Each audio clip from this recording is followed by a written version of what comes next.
ప్రపంచమంతటా ఎక్కడ చూసినా సమస్యలు, పోరాటములు, క్లైమేట్ కండిషన్స్ చూస్తూనే ఉన్నాం.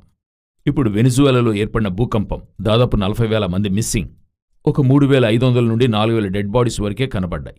ఇటువైపు ఎల్నినో సమస్య, అధిక ఉష్ణం, ఇంతవరకు చరిత్రలో చూడని స్థాయికి తూర్పు దేశాలు ఇండియాతో సహా పలు దేశాలు ఈ ఉష్ణాన్ని ఎదుర్కొంటున్నాయి. ఇది కాకుండా గ్లోబల్ వార్మింగ్, ఫ్రాన్స్లోనూ యూకేలోనూ 5,000 నుండి 10,000 మరణాల వరకు చూస్తూ ఉన్నాం. ఒకవైపు ఒక ఆయిల్ రిఫైనరీ తాకిడి చేశారు, సౌదీ అరేబియా దాడికి పాలైంది, కువైట్ తాకబడింది, ప్రపంచమంతటా కలవరం చోటు చేసుకుంటుంది. ఇలా ఎన్నో విషయాలు జరుగుతూ ఉన్నాయి.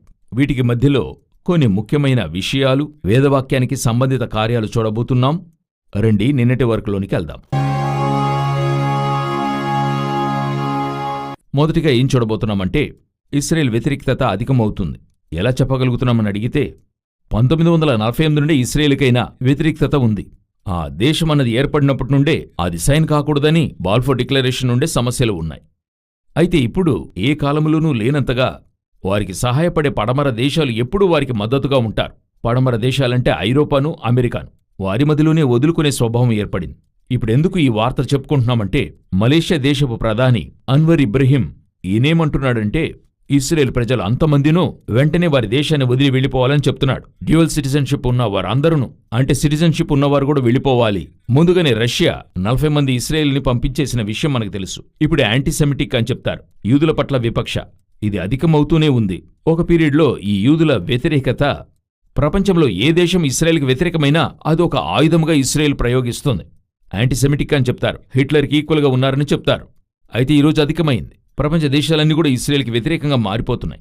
సో ఇస్రాయేల్ పట్ల వివక్ష ఎక్కడ ఆగుతుంది, దేన్ని చూపిస్తుంది అని అడిగితే, బైబిల్ మట్టుకైతే మహాశ్రమల కాలం ఇశ్రాయేలీయులకు రావాలి. అంటే సంఘము ఎత్తుకొనబడిన తరువాత వచ్చే 7 సంవత్సరాలు శ్రమల కాలమని బైబిల్ చెప్తుంది. మొదటి 3.5 సంవత్సరాలు శ్రమల కాలం, మరో 3.5 సంవత్సరాలు మహాశ్రమల కాలం. మొదటి 3.5 సంవత్సరాలు దేవాలయాన్ని కడతారు, వాటి చర్యలే చూస్తున్నాం. ఇప్పుడు దేవాలయం కట్టే చర్యలు రెడీ అవుతున్నాయి. తర్వాత 3.5 సంవత్సరాలు మహాశ్రమల కాలం యాంటీక్రైస్ట్ గవర్నమెంట్కి అయింది. ఇప్పుడు మీరు చూశారంటే యాంటీక్రైస్ట్ గవర్నమెంట్ యూరప్ నుండి రావడం చూడగలం. యూరోప్లో పలు దేశాలు ఇస్రాయేల్కి వ్యతిరేకంగా మారుతున్నాయి. పలు దేశాల్లో ఇస్రాయేల్ ప్రధాని బెంజమిన్ నెతన్యాహును పట్టుకోవడానికి అరెస్ట్ వారెంట్ ఉంది. ఈ పాలస్తీనా విషయంలో వారు వ్యవహరించిన తీరు ఈ జెనోసైడ్ అని చెప్తారు. అది జరిగించాడు అని చెప్పి ప్రపంచ కోర్టు జారీ చేసింది ఒక నేరస్తునిగా. సో ఆ విధంగా పుతిన్కి ఉంది. కొన్ని దేశాలకెళ్తే అతన్ని అక్కడ అరెస్ట్ చేస్తారు. ఎవరెవరు ఈ ప్రపంచ కోర్టులో ఆ ఫార్ములలో లేక ఆ కట్టుబాటులో ఉన్నారో ఆ దేశాలకెళ్తే ఎంబడే అరెస్ట్ చేస్తారు. సో ఈ ఇస్రాయేల్ వ్యతిరేకత ఎంతగా ప్రపంచంలో ఉందంటే, మలేషియాని బట్టి చూస్తే ఎంతగా ఉందంటే, ప్రపంచంలో వారికి శ్రమల కాలానికైన ఆరంభం దగ్గరవుతుంది అనేది చూస్తున్నాం. తర్వాత ఒక అతి ముఖ్యమైన విషయాన్ని చూడబోతున్నాం. ఇది దేని గుర్చంటే, ఏఐ గుర్చిన సమస్యలు మనం అన్నిటినీ చూసాం. అనేకసార్లు చెప్పాం బైబిల్కి అగేన్స్ట్గా ఏఐ ఎలా పనిచేస్తుందని. ఎందుకంటే ఆ మృగము చూస్తుంది, మాట్లాడుతుంది, సొంతగా ఆలోచిస్తుందట. మనం ఇది చెప్తే, ఒక 10 సంవత్సరాల ముందు ఈ సందేశం చెప్తే ఎవరూ గొప్పగా తీసుకోలేదు. ఎందుకంటే రోబోట్ వస్తున్నప్పుడు ప్రతిమ చూస్తుంది, మాట్లాడుతుందని ఒప్పుకున్నారు. కాని దానికి ప్రాణమిచ్చుటకే దానికి అధికారం ఇయ్యబడిందని ప్రకటన 13:15లో ఉంటుంది. అదే ఆలోచించి చంపుతుంది ఆ స్థాయికి. ఇప్పుడు ఏఐలో తానే యోచించి సైన్యం నడిపే స్థాయికి వచ్చింది. ఇవన్నీ మనం ముందుగానే చూశాం. ఇప్పుడు మనం ఏం చూడబోతున్నామని అడిగినట్లయితే, ఒక స్థలాన్ని మనం ఎందుకు కాలుస్తాం? సామాన్యంగా చూస్తే చాలా చెత్త చేరితే ఆ స్థలాన్ని కాలుస్తారు, మీకు తెలుసు. ఇప్పుడు అడవి మంట చెలరేగుతుందంటే ఆ ప్రాంతంలో ఉన్న ఎండింది కాల్చేస్తారు. అదేవిధంగా భూమిని దేవుడు కాల్చాలి కదా, కాల్చకముందు అది కుప్పగా చేరాలి. అందులో ఇంతవరకు భూమిని కుప్పగా చేసిన మనుషుల విధము మనకు తెలుసు. మనం ఉపయోగించి కుప్పగా చేశాం ఇన్ని సంవత్సరాలు. అయితే ఇప్పుడు అధికమైన కార్బన్ వ్యర్థాలను ఏఐ కలుగజేస్తూ ఉంది. 3 ముఖ్యమైన సంస్థలు చూడండి, మైక్రోసాఫ్ట్, గూగుల్, అమెజాన్. ఈ 3 సంస్థలు మాత్రమే 119 మిలియన్ టన్నుల కార్బన్ వ్యర్థాలు ఉత్పత్తి చేశారు ఈ కాలఘట్టంలో. ఇది మీరు బాగా గమనించారంటే ఫ్రాన్స్ దేశం వారు విడిచే వ్యర్థాల్లో 3వ వంతు భాగముగా అది ఉంది. ఇప్పుడు కొన్ని దేశాలున్నాయి, ఆ దేశాలలో ఉండే ఆ పూర్తి వ్యర్థాలు ఆ 3 సంస్థల్లో ఏఐ ద్వారా ఏర్పడ్డాయి. ఈ ఏఐ గురించి ముందుగానే కొన్ని విషయాలు చెప్పుకున్నాం, మీకు జ్ఞాపకం ఉంటుందనుకుంటా. ఈ ఏఐకి కూలంట్ అవసరపడుతుంది. అంటే ఆ కార్యాలు రన్ చేయడానికి వెనుక ఒక పెద్ద వాటర్ ప్లాంట్ ఉంటుంది. అన్ని సంస్థలకి ఉంటుంది. ఓపెన్ ఏఐ కానివ్వండి, లేక చాట్ జీపీటీ కానివ్వండి. ఈ సంస్థల వెనుక చూస్తే భారీగా ఎంతో నీరు, కొన్ని మెట్రిక్ టన్నులు అవసరపడుతుంది. కూల్గా ఉంచుకోవాలి. మీరు ఒక్కో ప్రశ్న అడుగుతున్నప్పుడు అది అంతగా రన్ అవుతుంది. ప్రపంచంలో ఉన్న అన్ని వెబ్సైట్లను అది పరిశీలించి సెకండ్స్లో మీ ముందు ఉంచుతుంది కదా. అది అంతగా వేడెక్కుతుంది, అంత నీళ్లు అవసరమవుతుంది, దానికోసం ఎంతో నీటిని లాగి ఉపయోగించడం అవుతుంది. సో ప్రపంచంలోని నీటి కొరతకు ఇది మెయిన్ రీజన్. అందరూ ఏఐలోకి వచ్చారు. ఒక సంస్థ ఉండింది, ఓపెన్ ఏఐ ఉండింది, ChatGPT వచ్చింది. ఇప్పుడు చూశారంటే గూగుల్ నుండి, జెమినీ నుండి అందరూనూ ఏఐ ఇది ఆపలేమంటున్నారు. ఇప్పుడు ఒక మూవీ డైరెక్టర్ చెప్పిన విషయం ఏంటంటే, ఆ హాలీవుడ్లో ఆ ఏఐ లేకుండా మూవీ తీయడం అనేది అవదు, ఏఐలో మూవీ తీయద్దంటే అది అబద్ధమైనది, ఇక అందరూ ఏఐలోనే అంటున్నారు. అది వాస్తవం కూడా. సో బాగా గమనించి చూశారంటే ఇప్పుడు గొప్ప రీతిలో నీటి సమస్యకు ఏఐ కారణమైందా? ఇప్పుడు ఈ వ్యర్థాలకు కూడా ఇది కారణంగా మారింది. ఇంకా ఇది ఆరంభఘట్టంలోనే ఈ విధంగా ఉంది. పోను ఇది చేరి ఏమవుతుందో తెలుసా? ఒకరోజు కాల్చాలి కదా ఈ వ్యర్థాలన్నీ, అది కాలబోతుంది. భూమి అగ్ని కొరకు నిలువ చేయబడి ఉన్నది. ఇప్పటికే మనకి అంతరిక్షంలో శిథిలాలు ఉన్నాయి, శాటిలైట్స్ ద్వారా అవి ఉన్నాయి. భూమిని కూడా చెత్తతో నింపాం, మనందరికీ తెలుసు. అది మాత్రమే కాకుండా కంప్యూటర్ వేస్ట్ అంటారు. మన కంప్యూటర్ ఉపయోగించి పడేస్తాం కదా, ఇవన్నీ కూడా సముద్రంలో పారవేసి సముద్రాన్ని కూడా చెత్త చేశాం.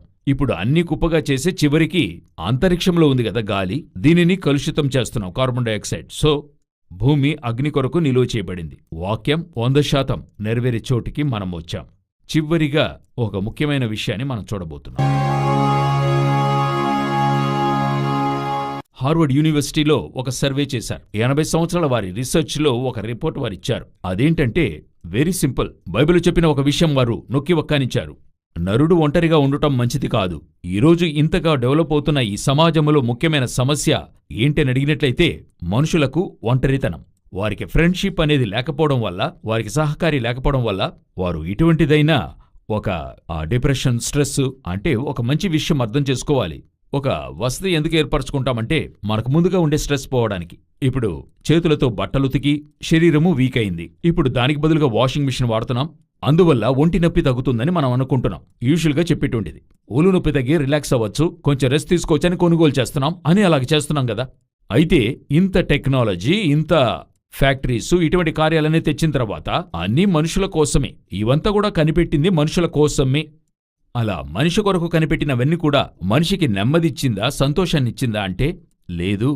ఒక మనిషికి సంతోషం మరొక మనిషి ఇవ్వగలడని 80 సంవత్సరాలుగా రీసెర్చ్ చేసి చెప్పారు.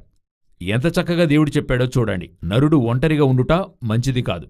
ఈ ఒక్క మాటకి 80 సంవత్సరాల రీసెర్చ్. అలా రీసెర్చ్ చేసి కనిపెట్టింది చివరిగా అదే. మీ సెల్ఫోనో, టీవీనో, మీ దగ్గరుండే టెక్నాలజీనో ఏది కూడా మీకు సాటి అయిన సహాయం కాదని వారు కనిపెట్టారు. ఇప్పుడు రెండవ పార్ట్. ఇందులో మరొక విషయం అనుకోండి. ఇప్పుడు చైనాలో ఒక రోబోట్ కనిపెట్టారు. ఇప్పుడు ఆ రోబోట్కొచ్చి ఒక విపరీతమైన క్రేజ్ ఏర్పడింది.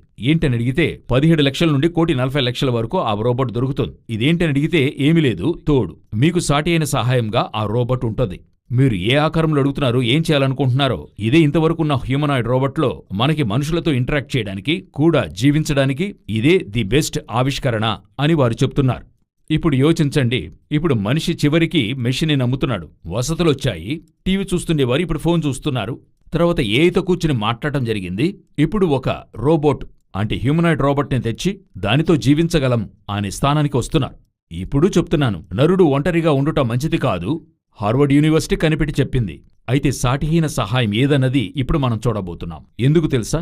ఇప్పుడు వీళ్ళు ఏవేవో సాటి అయిన సహాయం చేస్తూ చివరిగా రోబోట్ని కూడా తెచ్చి నిలబెట్టారు. ఇప్పుడేమంటున్నారు? ఇప్పుడు అందరికీ ఒక భిన్నాభిప్రాయం ఉంటుంది. సాటి అయిన సహాయం అని చెప్పేటువంటిది 100% ఫిక్స్ అయి ఉంటుందని చెప్పలేం. కొన్ని అభిప్రాయ భేదాలు ఉంటాయి, వారి మధ్యలో ఘర్షణలుంటాయి. వీరి తలంపు వారి తలంపుకు భిన్నంగా ఉంటది, అయిష్టాలుంటాయి. కాని ఇక్కడేం చెప్తున్నాడు మనిషి? ఆ రోబోట్ వచ్చి నాకు 100% ఇష్టానికి తగినట్టుగా ఉంది అని చెప్తున్నాడు. నేను ఇష్టపడినట్టుగానే చెప్తుంది. నా ఇష్టాన్ని తెలిపే ఒక విధమైన డిక్టేటర్షిప్ అనేది చూడొచ్చు. నేననుకున్నట్టు నువ్వుండాలనేది డిక్టేటర్షిప్.